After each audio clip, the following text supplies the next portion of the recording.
This video is rated B+.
Hey guys, it's Nick here from the B+ Players. Today I'm joined by Dave, the Concrete Davidson. How you going, man? Concrete Davidson. Yeah, I'm good, yeah. That's good. So we're here at Sydnova 2016, the second day Saturday. You had a match earlier. How'd you go? Good. I think by now, I mean, the match I had was, fan favourite, or babyface, as people, if we're doing a full shoot ski. Yeah. And they're kind of hard in front of this crowd. Like, I've done enough. I think if I would have counted up, this would be about my 26th day of Supernova. Oh, wow. Because I've been wrestling now for around 9 years, and I think last year was the only year that I didn't do any Sydney. And obviously, like, whatever times I've been out injured, like, there's only been a couple of those. But yeah, I've done a lot of these. These get bigger every year, and they're a good opportunity to, win over a few more casual fans. And I don't know why we don't have any guardrails this year, but oh well. Why not? Yeah. So, how long have you been with AWF? Are you like a purely signed to them, or are you a free agent, or? Well, AWF. I began with AWF.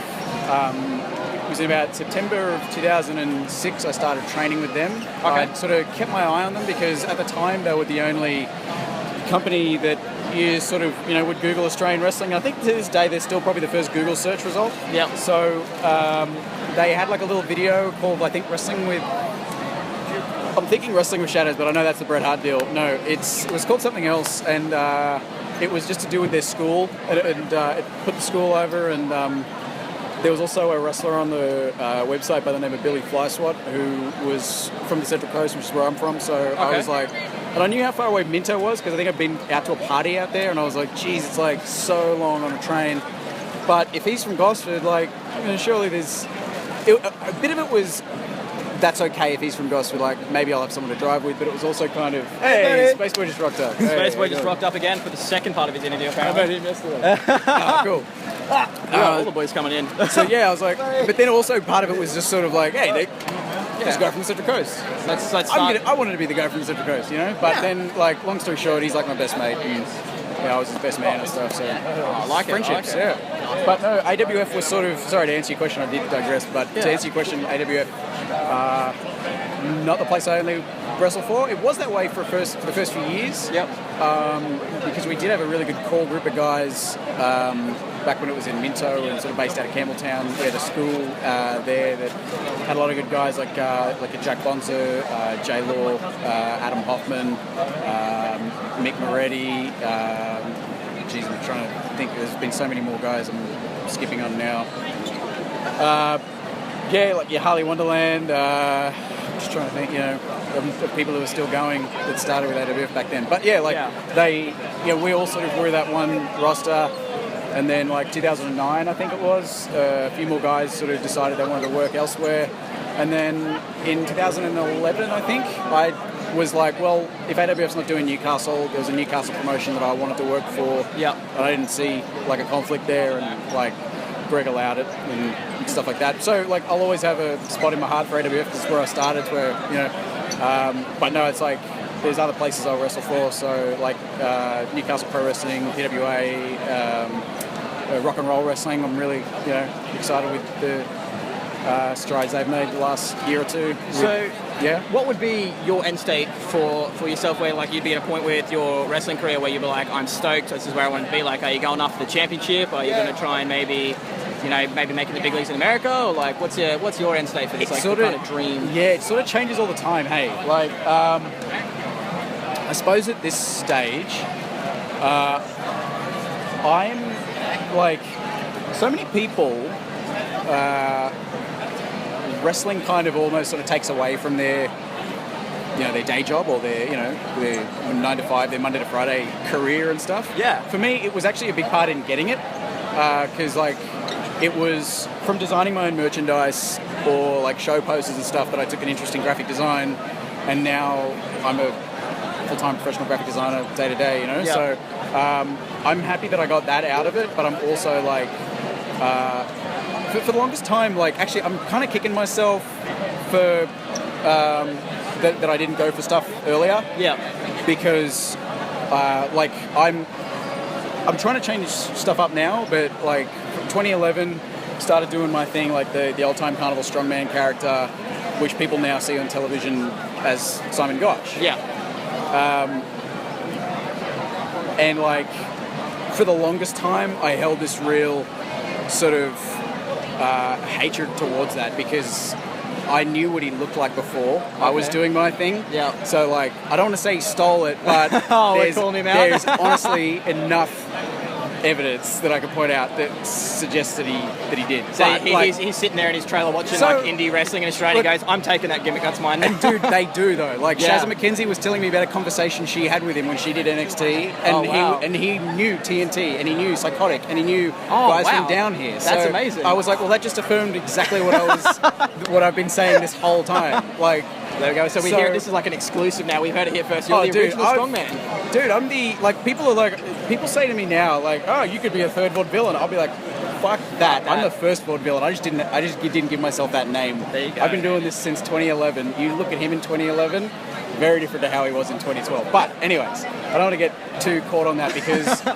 it was, look, here's the thing. If you look at the guys that WWE hires, they're in either the categories of somebody's relative, like a kid of someone, like a former powerlifter or football player, or like a shit hot indie guy that they're like, it's better he make money for us. Exactly right. So it's usually one of those three.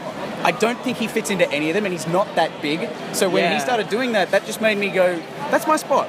Yeah, that's my gimmick. That's where I should be. So like I harbored all this anger, and then this past, I think it was April or March, or like, I don't know, whenever Mania was this year, I was over there for that. Oh, right. And one of my friends, Robbie Eagles, pointed out to me that they were doing an Evolve seminar with Drew, being run by Drew Gulak and Gabe Sapolsky and some of the Evolve guys. So I was like, all right, let me check it out because I've clearly got to change something. Like, I can't keep doing my thing and looking like the second-rate. Yeah, exactly. Because I don't have 10, 15 minutes to say to every audience member, I was the original. And there's no point because you just sound bitter, and I'm probably already sounded bitter on your podcast already. No, not at all. I think it's more like the truth coming out. Yeah, but it's also like, I think at this point it's like, actually I was doing a show with Bob Holly, and I told him the whole thing. I'm like, what do you think? And he was just like, dude, I mean, you can always just think of something else, and if they don't like that, think of something else again. And I was just like, that's a really easy way to look at it. And so, like, in my back pocket, I do have a lot of great character ideas because I know they like, different characters or whatever. But, anyway, sorry, I'm digressing. I tend to do that. I'll go off on different tangents. I think like maybe it'd be more like a character. Would you say de-evolution then re-evolution, or like maybe a transition into a new character? Like you start dropping certain aspects of the current one you have, being the strongman, into whatever you had next. If I'm still talking to, like, I think at this point, if we're just talking my character, I think I don't think he does that much strongman stuff. Yep. I think if it weren't for the fact that he has a moustache and a shoulder strap, like I've just dropped the shoulder strap. Yeah. Like I used to have this. I used to wrestle in one of those. Like I'm just trying to now market the I guess the moustache a bit more. Yeah. And the carnival stuff rather than the old timey stuff. Okay. Yeah. Well, that makes more sense. Because I had a podcast too, so how does that sort of add up? Yeah, that was one thing I was going to mention. Like you said earlier before we started, that you used to run a podcast. Yeah. Because for AWF, I started like the character I was doing was Max Comic. Yep. Was the name, and it was like a comedian sort of gimmick. Okay. And so I was doing that, and then it was in about 2011. I'd just come back from an injury, and I felt like what I was doing wasn't really. Yeah. No, sorry. Yeah, sorry, this lady wants to get a photo with me. So I just felt like this isn't working, and I had this idea. Oh, actually, there's a few things. Go for it. Yeah, you're right. Just Audacity. He's posing for a beautiful photo now. He looks great. Strongman is everything. Yeah, I already lost, but that's all right. This was actually a character I had in mind for like a skinny ref that we had for ages, because I thought it'd be hilarious if he did it.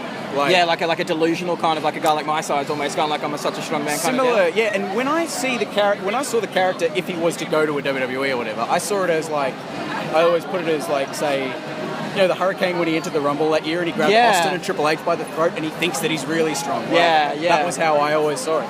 But I continued to grow and I'm not like comedically small anymore. So it's just, I think people still enjoy the character. To anyone that hasn't seen WWE or whatever, it's still enjoyable to them. And I think I'm just trying to I did the Max Comic thing. I was a comedian, and then I just did the concrete thing as a once-off. Like I thought, I'll do this every now and then. It was going to be like my Mac classic. Okay. So every now, you know what I mean? Yeah. Still predominantly be that, because like Cabana's been a big influence and stuff. So I did the podcast for a while. Got to team with him. So there was. Yeah, I had like a weekend over in Perth that was like one of those I can retire now sort of weekends. Oh, okay, yeah. Teamed with him a couple of times. We had our moment. Like it was fucking awesome. And then like got to podcast with him, which was kind of a dream. And then which is amazing. I was just like, you know what? Like if this ended this weekend, that'd be good. You know? So there's a couple other things that would, things like that I guess we could make happen. On an independent level. But the good thing about this seminar I was going to say is that, like, going over there, one of the things I wanted to get off my chest was like, hey, you guys are all very well aware that there's a Simon Gotch. What do you think I should do next, sort of thing. But honestly, like, every wrestler that saw me do my thing was like, I really like what you're doing. Like, it reminds me a bit of Simon Gotch. And I was just like, oh, that's not what I'm at. Yeah, it's like, I'm glad that you're not, like, telling me I'm a rip-off, you know what I mean? Like, it was just sort of, if it's different enough that they liked it but they made that comparison, how's that any different to any other sort of super kicking young guy with long hair? And they're like, oh, you're a bit like Shawn Michaels or something. You're a bit like the Young Bucks, you know what I mean? Like, which I did notice earlier yesterday with VIP and their super kick party they kind of had, That's, I still feel like it's original enough and it's different enough. Yeah. And it's just a shame that it's one of those Doink the Clown gimmicks. But it fits into wrestling a lot better than a clown, because strength and wrestling sort of go hand in hand. Exactly. And after that whole trip, and honestly, like, I don't mean to put myself over too hard, but like doing that seminar for Evolve with like 36 other guys or something, by the end of it, I was just like, shit, I was easily like top 5 guys there. Yeah. And I think it was like Caveman Ugg was one of the other guys that was like saying, dude, when you weren't looking, he was like pointing at you being like, this guy's like getting it all. Yeah. And as far as I'm concerned, like one of the things that I ticked off that day sort of was I've always like wanted to try out for WWE just so I could say to my kids, like, I tried out for them one day. Yeah. And I kind of did that day because there was like a William Regal and a Ken Seaman and an Albert there and stuff. So they were watching us just do basic drills. And I was like, feeling like I'm getting like the finger kind of deal, like, hey, maybe keep an eye on this guy in the next couple of years kind of deal. No, a little bit. But I think the thing that sort of let him down was, I don't know, like I got a bit more of an idea of what they're looking for was the best thing. So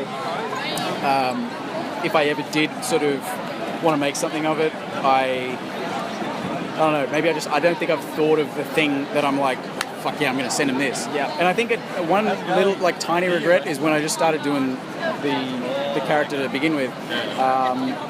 Mark Mercedes, who promotes IWA, saw me do it for the first time, and he was just like, legit, send your shit to New York, they will, like, sign it. Yeah, exactly. And this was long before, the Simon Gotch had even been brought to my attention as, what's his old name? Ryan Drago. Yeah. So long before that had even been brought to my attention, or before I think he'd even been doing it, and Mark Mercedes was just like, if there's a way that you can trademark it or copyright it, like, do it, because otherwise they're going to steal it and put it on somebody else. Yeah. And that's not quite what happened. Yeah. He was already doing it and they signed it because it's a character, you know what I mean? Yeah, so exactly. That's another thing that made me go, that's my spot. So Yeah.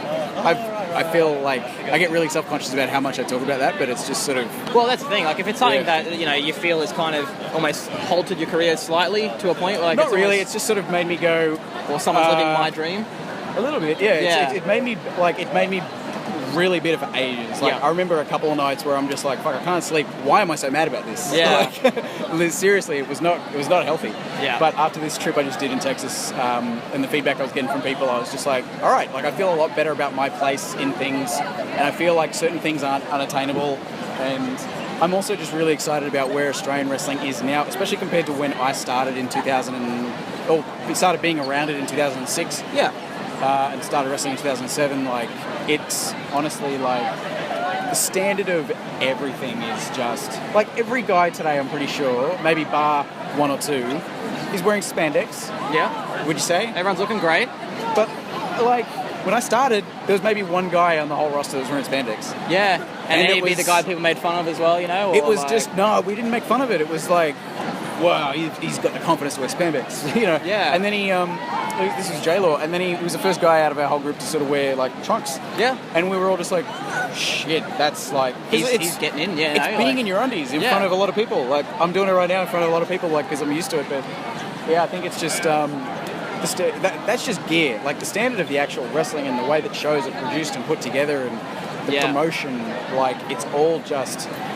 so big. And that's one thing I found as well. Like, I came over yesterday and I just spoke to the commission, Matt, and I just said, hey, mate, do you mind? Like, I do a podcast. We cover WWE stuff, but we're looking at, broadening our horizons and starting to cover more of the indie stuff, because as far as I was aware, no one covers it outside of what the promotions do themselves. Yeah. And so I thought, and like, from guys who've seen That's what I tried doing with my podcast, because I was like, I didn't make it about... Like, it did get to the point that I was just trying to have conversations, but it was also... like, I tried to just talk to the guys that I felt had interesting stories or were good, and like, let's talk more about Australian wrestling, because it is like, I don't think you can beat a good night out in front of a live show like ours, like a good wrestling show, Oh, absolutely. And like, one thing I heard you mention, which is something I'm sure Matt wants everyone to put over, because these guys bloody You're talking way longer than you talked to me. What the hell? Whoa. All right, look, Spaceman. I know. I'm concrete over here. He's way more interesting. I concur. I'm an OG podcastist. Yes, that's there we go. It was my first time. He is a professional. We were going to talk about just I about did get to bring paid up for the school. podcasting, so yeah, there you go. Yeah, we're trying to get sponsored by Strongbow, because everyone who's seen the show keeps saying, because we make the joke, we're sponsored by Strongbow, but we're not, and we said, please sponsor us and give us alcohol and money. But we're trying, like, from the guys who've seen the show, we're basically the... Yeah, that's true. They've told us that we're like the footy show of wrestling. So it's just like a couple of dudes sit around, have beers, and talk shit. That is like, that's our thing. Sick. And and it's been really cool. But you did mention earlier the school, which I'm sure Matt wants everyone to put over, is the wrestling school that's AWF has a kind of hand in a little bit. I'm probably the wrong guy to talk to about AWF school. Right. I know what it has been before. At one point, I know it was easily the best school structure of any school. I don't know what it is now. I'm more familiar with like PWA school. Yep. Which is running out in Liverpool. I don't know if I'm not supposed to talk about this, cut it around it. But Newcastle Pro Wrestling is probably the one that I'm a bit more pumped about these days. Yeah. They probably got the best facilities school-wise of any place in the country. Okay. Maybe not in the country, but like definitely in the state. They've got a really good space. Like when I started training with AWF, even though the school, I suppose, curriculum was as good as it was. I think you want a quick photo, yeah. Sure. Go ahead. It was still in a boxing room, you know? Yeah, go for it. I'll jump out of the way of this photo. Leo, you'll have to cut around some of these pauses. All right. Sorry, go on. And so you talk about the schools, yeah. So, yeah, the Newey, the one in Gateshead for Newcastle Pro, I've taken a lesson there. Like I help out with some lessons and with PWA as well. Yep. AWF, I would not be able to tell you what they're doing. Well, that's fair enough. But yeah. So just for our lovely listeners, like, that's another thing too. Is like when I started, the only schools I think were AWFs, PWAs was in its infancy. Yep. I don't know how many guys came out of the IWA school or what their situation was. Now you've got AWF school, Newcastle Pros, PWAs, Australian Pro Wrestling Gym out in Penrith. Yep. And Rock and Roll Wrestling has one down in Wollongong. Like there's 5. Like off the top of my head. Yep. There might be a couple other places running stuff. Yeah, I don't know. Well, I guess for the fans listening, how can they find you, show their support for you on all these social media handles? Yeah, well, I guess on Facebook just search Concrete Davidson, and it should just come up with a fan page. I think it's got about 800 likes or something, so it would be that one. It's the only one with a Concrete Davidson. Instagram, it's I'm just Dave Concrete, and Twitter is Strong Concrete. Yep. Actually, if we're doing Facebook URLs, I think that's facebook.com/Strong Concrete as well. Okay, brilliant. But yeah, they're all sort of connected, and I do respond to stuff, and I have shirts and belts to sell. Yeah, for our listeners, we have a okay, good. we have a great weightlifting belt with a mustache on it, and a couple of shirts and stuff. The Heavyweights Championship. The Heavyweights Championship. Look, Yeah. that is an actually amazing name. That's awesome. Yeah. Well, I guess that. My girlfriend came up with it. I'm going to credit her for that. Credit to the girlfriend. Yeah. Mrs. Concrete. Yeah. All right, well, man, thanks for having a chat to us. Dude, let's check out the And show. yeah, absolutely. So we're the B+ players. I think our end state is maybe have Daniel Bryan one time.